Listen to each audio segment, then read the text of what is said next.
So hi guys, welcome back to 360 concept. आज हम समझने वाले हैं हमारा periodic table chapter from class 11 for JEE mains as well as JEE advanced. ठीक है, तो सबसे पहले हम समझते हैं ये जो आपके सामने जो इमेज है। ठीक है, ये जो सामने इमेज है इसको हम क्या बोलते हैं?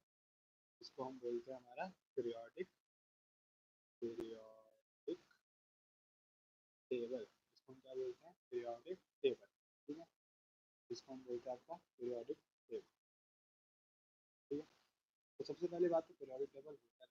ठीक है, तो मैं यहाँ लिख देता हूँ पीरियोडिक टेबल आपका। तो ठीक है, पहले मैं ठीक है, तो जो मैं यहाँ पे अभी लिख रहा हूँ साथ में आप इसको एकदम नोट करते जाए और आप खुद अपनी कॉपी में इसको लिखते जाए। ठीक है, ताकि आप बार बार ऐसे वीडियो को देखोगे आपको ऐसे याद होगा, ऐसे आपको कॉपी बना के रखनी पड़ती है। ठीक है, तो पीरियोडिक टेबल क्या होता है? तो periodic table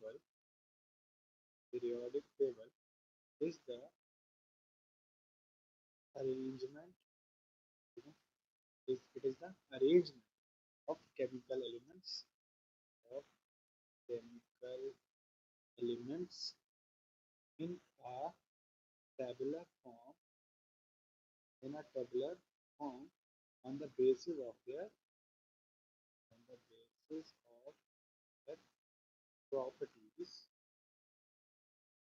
in order to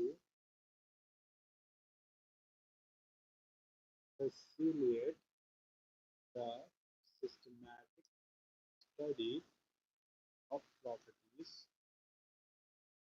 of elements। ठीक है, मुझे पता है कुछ ऐसे खास समझ में नहीं आया होगा, ये मैंने लिखा कि अरेंजमेंट ऑफ केमिकल एलिमेंट, जो जो आप एलिमेंट देखते हैं hydrogen, helium, lithium, beryllium, gallium, copper, cobalt, निकल, ठीक है, ये सब क्या है आपके एलिमेंट्स। हमने इसको ये जो टेबुलर फॉर्म जैसे दिख रहा है इसको एक टेबुलर फॉर्म में अरेंज किया। ठीक है, क्यों किया है? तो देखो आपके पास 118 एलिमेंट।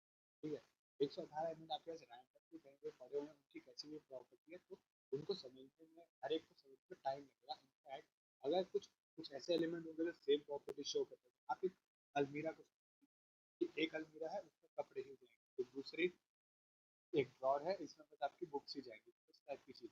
तो बुक्स की एक स्पेसिफिक प्रॉपर्टी, क्लोथ्स की स्पेसिफिक प्रॉपर्टी। सेम यहाँ पे कि ग्रुप वन है जैसे ये वाले हैं इनकी एक स्पेसिफिक प्रॉपर्टी, फिर एक ग्रुप टू है बेरिलियम की स्पेसिफिक प्रॉपर्टी। ठीक है, तो इसलिए और उससे क्या होता है ताकि हमें आसानी रहे। जैसे अभी आपको बुक्स हो तो आपको पता है ड्रॉर में, अलमीरा में होगी आपको पता नहीं, तो आपको ये भी पता लग जाए कि ड्रॉर में तो ज़्यादा आसानी रहेगी और अच्छे से समझ। ठीक है, अब इस पीरियोडिक टेबल का बेसिक्स। ठीक है, तो ये पीरियोडिक टेबल आपका आया है फ्रॉम, ठीक है, तो ये पीरियोडिक टेबल जो है आपका आया है फ्रॉम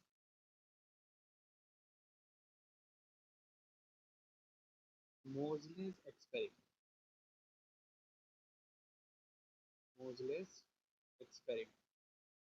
ठीक है, तो अब हम समझेंगे कि ये मोजलेस एक्सपेरिमेंट था क्या। ठीक है, तो मोजलेस एक्सपेरिमेंट में क्या हुआ, उन्होंने क्या किया, एक हाई एनर्जी इलेक्ट्रॉन लिया ऑन हैवी मेटल सरफेस और कुछ एक्सरेज, ठीक है, एक्सरेज ऑब्टेन की। ठीक है, तो उनको एक रिलेशन, बहुत एक इंपॉर्टेंट लाइन, ठीक है, उनको एक क्या दिखा, मैथमेटिकल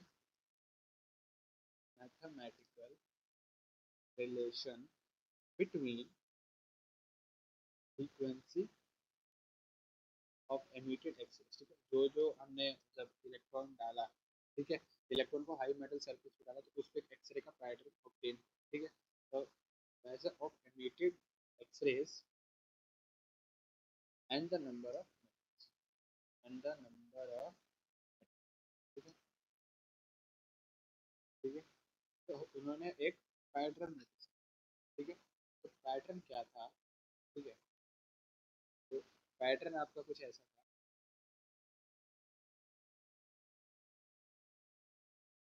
ठीक है, ये, ठीक है, एक और ले लेता हूँ। ठीक है, और ठीक है, ये आपका ग्राफ है, तो ग्राफ का पैटर्न देखेंगे। ठीक है, तो जब यहाँ पे, ठीक है, यहाँ पे आपका क्या था, यहाँ पे आपका था रूट ऑफ, ठीक है, बिटवीन फ्रीक्वेंसी, ये आपकी फ्रीक्वेंसी है उसका स्क्वायर रूट ले रहा है। ठीक है, और नीचे हमने क्या लिया, एक टाइम को हमने लिया आपका, ठीक है,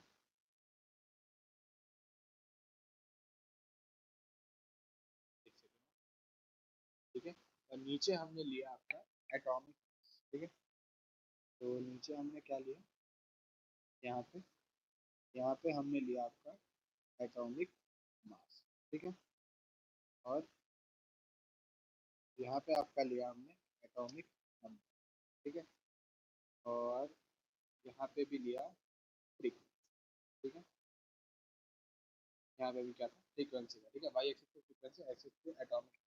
तो क्या हुआ, एटॉमिक मास में हमको कुछ ऐसा पैटर्न, मतलब कुल मिला के कुछ पैटर्न मिला ही नहीं, ठीक है, ये कोई स्पेसिफिक पैटर्न नहीं, लेकिन जब हमने एटॉमिक नंबर को प्लॉट किया, तो जब हमने आपके एटॉमिक नंबर को प्लॉट किया अगेंस्ट फ्रीक्वेंसी, तो हमें एक स्ट्रेट लाइन, ठीक है, ये ओरिजिन को पास कर रहा होगा, ठीक है, हमको मिला एक स्ट्रेट लाइन, क्या मिला, एक स्ट्रेट लाइन, ठीक है, तो स्ट्रेट लाइन की इक्वेशन आपको पता ही है, तो ठीक है, तो y is equal to M X plus C होती है, तो ए, ठीक है, ठीक है, तो इससे लिख लेते हैं y is equal to a into Z minus, ठीक है, तो ये आपको पता है, ये आपकी इक्वेशन होती है, और एक्स एक्सिस पे जेड है, जेड मतलब आपका एटॉमिक, तो ये आपकी इक्वेशन, ये था हेनरी मोजले के एक्सपेरिमेंट का कंक्लूजन, कि जो एटॉमिक नंबर है वो इसको एकदम as a straight line follow कर रहे हैं, तो यानी कि हम इससे ये पता कर सकते हैं कि जो एटॉमिक मास है वो काफ़ी ज़्यादा वेरी कर रहा है, तो हम उसको एज अ क्या बोल सकते हैं, एक बेस नहीं ले सकते हैं पीरियोडिसिटी, एटॉमिक मास है वेरी कर रहा है, लेकिन एटॉमिक नंबर एकदम कांस्टेंट, ठीक है, इसीलिए इसको बोला गया, ठीक है, और यहीं से आपका मॉडर्न पीरियोडिक लॉ आया, मॉडर्न पीरियोडिक लॉ आया, ठीक है, यहीं से आपका मॉडर्न पीरियोडिक लॉ आया, मॉडर्न पीरियोडिक, ठीक है, तो मॉडर्न पीरियोडिक लॉ क्या है, physical and chemical properties of the elements are periodic function of their atomic number, ठीक है, तो ये periodic function होते हैं, ठीक है, तो इसलिए इसको क्या किया, जहाँ पे सिमिलर प्रॉपर्टीज हमारी अटेन होगी, तो उन सबको हमने उनको एक ग्रुप में क्लासीफाई कर दिया, ठीक है, हेनरी मॉडल के एक्सपेरिमेंट से हमको ये पता चला है कि एटॉमिक नंबर कितना जरूरी, ठीक है, तो आई होप आपको ये वाला लेक्चर समझ में आया होगा, तो अगली बार हम, तो अगले लेक्चर में मैं और डिटेल में डिस्कस करूँगा कि मॉडर्न पीरियड में और क्या क्या होता है, जनरल कॉन्फ़िगरेशन कैसे होता है, फिर हम और धीरे धीरे एक एक कैरेक्टरिस्टिक पे डिटेल में जाएंगे, ठीक है, तो आई होप आपको ये लेक्चर समझ में आएगा, इसको जरूर